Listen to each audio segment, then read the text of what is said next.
दिल्ली शराब घोटाले मामले में सुप्रीम कोर्ट से राहत नहीं मिलने के बाद मनीष सिसोदिया और सत्येंद्र जैन ने अपने पदों से इस्तीफा दिया है, जिसे अरविंद केजरीवाल ने कबूल भी कर लिया है। वहीं दूसरी तरफ अब बीजेपी शराब की इस लड़ाई को पंजाब में ले जाने में जुटी हुई है। बीजेपी का दावा यह है कि दिल्ली की तर्ज पर पंजाब में भी करोड़ों रुपए के शराब घोटाले को अंजाम दिया गया है।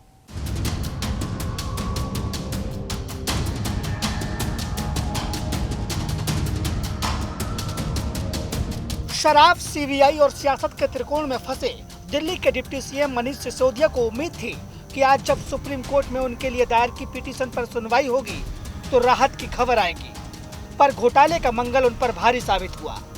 सुप्रीम कोर्ट ने मनीष सिसोदिया के वकीलों को हाईकोर्ट जाने की सलाह दी।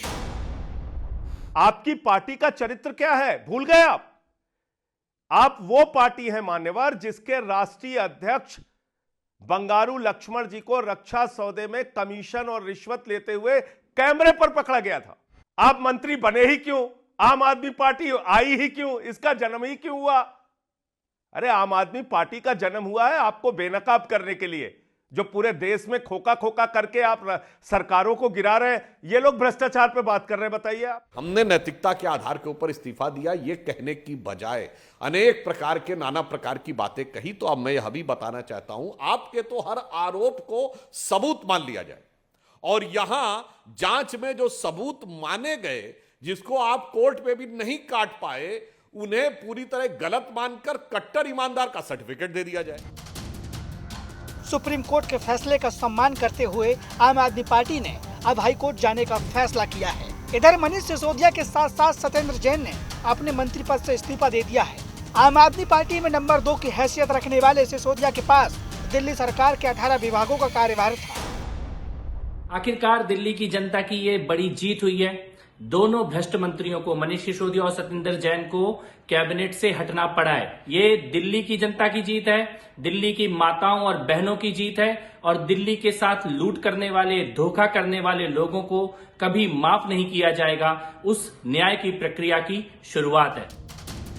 सिसोदिया और सत्येंद्र जैन के इस्तीफों ने एक बार फिर बीजेपी को हमला करने का नया मौका दे दिया है। बीजेपी का कहना है कि अगर चोरी नहीं की तो इस्तीफा क्यों दिया। उधर आम आदमी पार्टी का कहना है कि सच जल्द सबके सामने आएगा। जिन लोगों ने भ्रष्टाचार के नाम पर लड़ाई करते हुए देश के लिए एक नैतिक बल बनाने का दावा किया था, और कौन ईमानदार है और कौन नहीं ईमानदार है, उनका शासन क्या है कि दिल्ली में शराब पीने वालों की संख्या बढ़ाओ, शराब लेने की उम्र 21 की 18 कर दो, शराब के ठेके में पॉलिसी को बदल दो, जो एक्सपर्ट कमेटी की रिपोर्ट है उसको जीएम से चेंज करा दो। शराब घोटाले में मनीष सिसोदिया की गिरफ्तारी के बाद बीजेपी नेता मनजिंदर सिंह सिरसा ने पंजाब में भी शराब घोटाले की जांच को लेकर चिंगारी सुलगा दी है, क्योंकि पंजाब में भी उसी शराब नीति को लागू किया गया है जो दिल्ली में लागू हुई थी। यही वजह है कि अब कयास लगाए जा रहे हैं कि जल्द ईडी पंजाब का रुख भी कर सकती है। दो बड़े कारोबारियों को, जिसमें एक ब्रिंड को दिल्ली की कंपनियां जो पहले से जिसके ऊपर मुकदमे चल रहे हैं, और दूसरी अनंत वाइन्स जो पंजाब में है, ऐसी दो बड़ी कंपनियों को, अनंत वाइन्स ब्लैक लिस्टेड कंपनी है, इसके बावजूद उसको काम दिया गया, और सारा हजारों करोड़ रुपए का होलसेल का काम 2 सुपर L1 बनाकर पंजाब के आम आदमी पार्टी के नेताओं ने बहुत बड़ी रकम पैसे की ली और ये काम उनको दिया। सिरसा का दावा है कि पंजाब में L1 ठेकों के एवज में पंजाब के लीडरों ने करोड़ों रुपए का लेन देन भी किया है। शराब घोटाले को लेकर सिर्फ बीजेपी ने सवाल खड़े नहीं किए हैं। अकाली दल के प्रधान सुखबीर सिंह बादल भी मान सरकार में शराब घोटाले से जुड़े कई दावे कर चुके हैं। श्रोमणी अकाली दल दी डेलीगेशन ऑनरेबल पंजाब गवर्नर साहब ਨੂੰ मिली है रिक्वेस्ट करने वास्ते कि जिवें दिल्ली विच ਲੈਫਟੀਨੈਂਟ ਗਵਰਨਰ ने ਜਿਹੜਾ शराब ਦੀ ਘੁਟਾਲਾ ਹੋਇਆ ਉਹਦੀ ਇਨਵੈਸਟੀਗੇਸ਼ਨ ਕੀਤੀ। ਉਹਦੇ ਬਾਅਦ ਜਦੋਂ ਸਬੂਤ ਆਏ, सीबीआई ने केस रजिस्टर किया ਤੇ ਉਹ ਜਿਵੇਂ ਦਿੱਲੀ ਕਰੋੜਾਂ ਰੁਪਏ ਦਾ ਕਪਲਾ ਹੋਇਆ, ਉਵੇਂ ਹੀ ਉਹੀ ਕਪਲਾ ਇੱਥੇ ਪੰਜਾਬ 'ਚ ਹੋਇਆ। ਅਸੀਂ ਗਵਰਨਰ ਸਾਹਿਬ ਨੂੰ ਬੇਨਤੀ ਕੀਤੀ कि जिवें ਲੈਫਟੀਨੈਂਟ ਗਵਰਨਰ ਦਿੱਲੀ ਨੇ इंक्वायरी करके केस रजिस्टर होया सिसोदिया साहब किसी भी टाइम फड़ सकते हैं, यदि इंक्वायरी पंजाब की भी इमीडिएटली CBI की ईडी की जाए। दिल्ली में सिसोदिया और सत्येंद्र जैन के इस्तीफे के बाद शराब घोटाले की लड़ाई में क्या क्या ट्विस्ट और टर्न आते हैं ये तो जल्द पता चल जाएगा। पर क्या शराब घोटाले को लेकर छिड़ी ये जंग पंजाब में भी आम आदमी पार्टी के लिए गले की हड्डी बनेगी, ये भी देखने के लिए इंतजार करना पड़ेगा। आज तक ब्यूरो।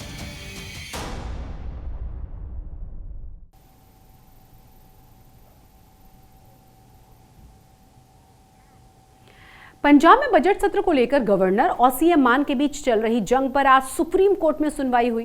कोर्ट ने सुनवाई के दौरान साफ कर दिया है कि विधानसभा सत्र में देरी नहीं की जा सकती। वहीं सीएम मान को भी साफ कह दिया गया है कि वो गवर्नर द्वारा पूछे गए सवालों का जवाब देने के लिए बाध्य हैं। पंजाब में गवर्नर बनवारी लाल पुरोहित और सीएम भगवंत मान के बीच चल रहे महाभारत पर देश की सर्वोच्च अदालत ने तंज भरी टिप्पणी की है। पंजाब सरकार के द्वारा लगाई गई याचिका पर सुनवाई के दौरान कोर्ट ने साफ कर दिया है कि अधिकारों की लड़ाई में विधानसभा के सत्र को टाला नहीं जा सकता।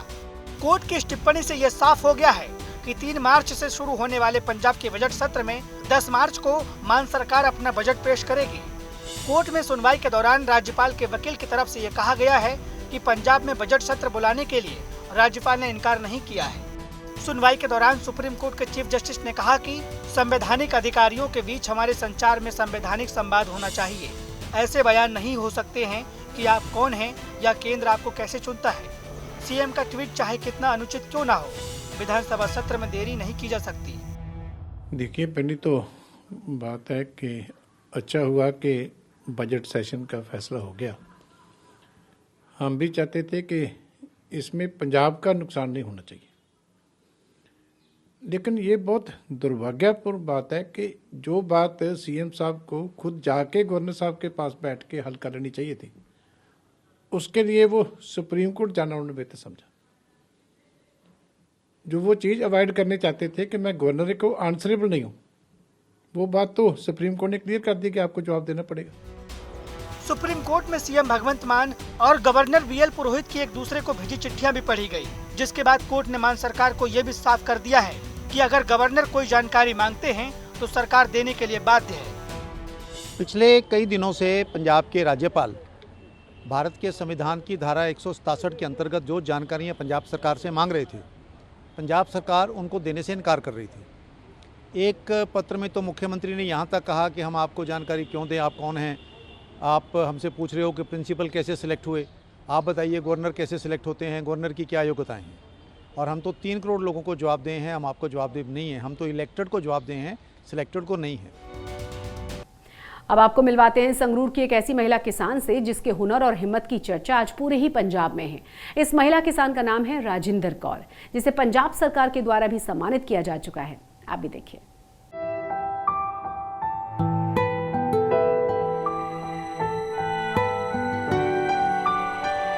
हुनर और हिम्मत अगर साथ हो तो इंसान बड़ी सी बड़ी कामयाबी हासिल कर लेता है। कौन कहता है कि घर चलाने का जिम्मा सिर्फ मर्दों पर ही होता है। आज की तारीख में महिलाएं पति के कंधे से कंधा मिलाकर चल रही हैं और कुछ तो अपने पति से भी बेहतर कर रही हैं। आज हम आपको ऐसी ही एक महिला से मिलवाने जा रहे हैं जो कई महिलाओं के लिए एक प्रेरणा स्वरूप है। लेकिन सबसे पहले आप इन तस्वीरों को देखिए। सर्टिफिकेट्स, ट्रॉफीज और अखबारों में उनके बारे में छपी कई सारी खबरें। ये है राजिंदर कौर।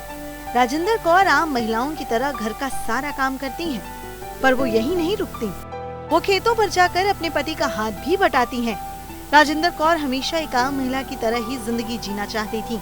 उन्होंने कभी नहीं सोचा था कि वो एक बिजनेस वुमेन बनेंगी, पर घर की जिम्मेदारियों में उलझी राजिंदर ने अपने पति का हाथ बटाने का सोचा और शुरू कर दिया एक नया बिजनेस। राजिंदर ने अचार और चटनी का ऐसा बिजनेस शुरू किया कि हर तरफ उन्हें पहचान मिलने लगी। 2.5 एकड़ ਦੇ ਵਿੱਚ ਅਸੀਂ ਖੇਤੀ ਕਰਦੇ ਹਾਂ ਜੀ। ਉਹਦੇ ਵਿੱਚ ਕਣਕ ਵੀ ਆ ਜਾਂਦੀ ਹੈ, ਝੋਨਾ ਵੀ ਆ ਜਾਂਦਾ, ਹਲਦੀ ਵੀ ਆ ਜਾਂਦੀ ਹੈ, ਕਈ 1-2 ਅਨਾਜ ਹੋਰ ਵੀ ਆ ਜਾਂਦੇ ਨੇ ਜੋ ਪਹਿਲਾਂ ਖੇਤੀ ਕਰਦੇ ਸੀ ਸਬਜ਼ੀ ਦੀ, ਹੁਣ ਤੁਸੀਂ ਛੱਡ ਚੁੱਕੇ ਹੋ, ਕੀ ਕਾਰਨ ਹੈ? ਸਾਡੀ ਜਿਹੜੀ ਜ਼ਮੀਨ ਆ ਉਹ ਪਾਣੀ ਦੀ ਮਾਰ ਦੇ ਵਿੱਚ ਹੈਗੀ। ਉਹਦੇ ਨਾਲ ਜਦੋਂ ਵੱਡੀ ਬਾਰਿਸ਼ ਪੈ ਜਾਂਦੀ ਸੀ ਨਾ ਉਦੋਂ ਸਬਜ਼ੀ ਖਤਮ ਹੋ ਜਾਂਦੀ ਸੀ, ਇਸ ਕਰਕੇ ਉਹ ਸਾਨੂੰ ਮਜਬੂਰੀ ਕਾਰਨ ਛੱਡਣੀ ਪਈ।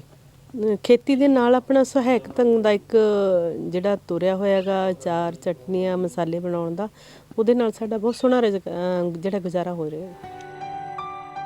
पंजाब खेतीबाड़ी यूनिवर्सिटी लुधियाना की ओर से साल 2018 में सरदारनी जगबीर कौर अवार्ड के लिए राजेंद्र कौर का नाम स्टेट अवार्ड के लिए चुना गया और उसके बाद से कई जगहों से इन्हें अवार्ड मिल चुका है।